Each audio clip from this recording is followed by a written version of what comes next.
Bonjour Christelle. Bonjour Bon, Thierry. alors on résume généralement la santé de nos dents, puisqu'il s'agit de nos dents. On va parler de nos dents aujourd'hui.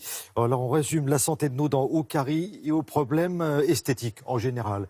Et on oublie trop souvent nos gencives. Et une nouvelle étude dont vous allez nous parler fait le lien entre la santé de nos gencives et les cancers de la gorge et de Et de l'œsophage. l'œsophage, absolument. Décidément, nos dents, nos gencives intéressent de plus en plus les scientifiques. De nombreuses études ont déjà montré un lien entre l'état de nos dents et de nos gencives et le risque vasculaire comme l'anévrisme de l'aorte abdominale, mais aussi l'infarctus.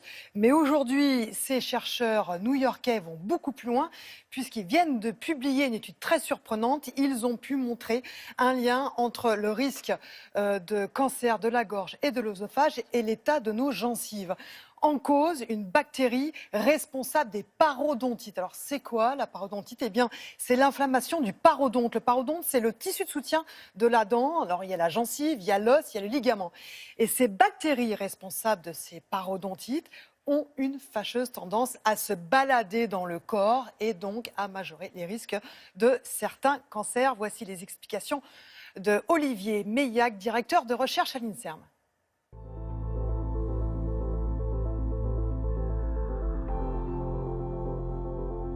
Une nouvelle étude de l'Université de New York a démontré un lien épidémiologique entre les bactéries parodontales et la survenue de cancer de l'œsophage. L'œsophage est un tube qui relie la bouche à l'estomac. Il est constitué d'un épiderme et de glandes et le cancer peut toucher soit l'épiderme, soit les glandes. Il a été montré que des bactéries pouvaient être associées à la survenue de ces deux types de cancer de l'œsophage. Dans cette étude qui concerne 100 000 personnes, ils ont montré que ceux qui possédaient certains types de bactéries pouvaient développer un certain type de cancer de l'œsophage. Ces bactéries pathogènes présentes dans la sphère buccale peuvent passer dans la circulation sanguine et éventuellement aller accélérer la formation d'une tumeur qui peut être préexistante au niveau de l'œsophage.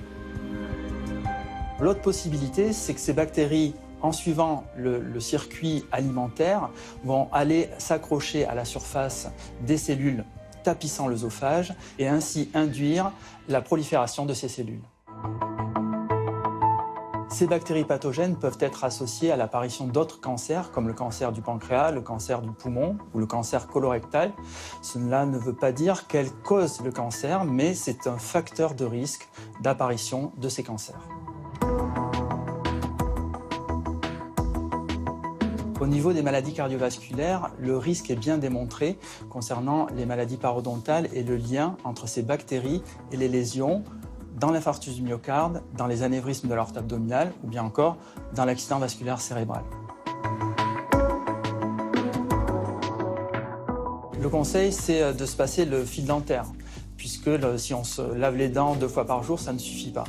Il faut vraiment aller chercher les bactéries là où elles sont, parce que ces bactéries sont nichées très profondément entre les dents et les gencives.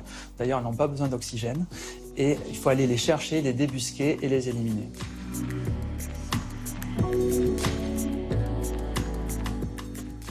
Comment est-ce qu'on peut expliquer le lien, Christelle, entre parodontite et les cancers de la gorge et de l'œsophage?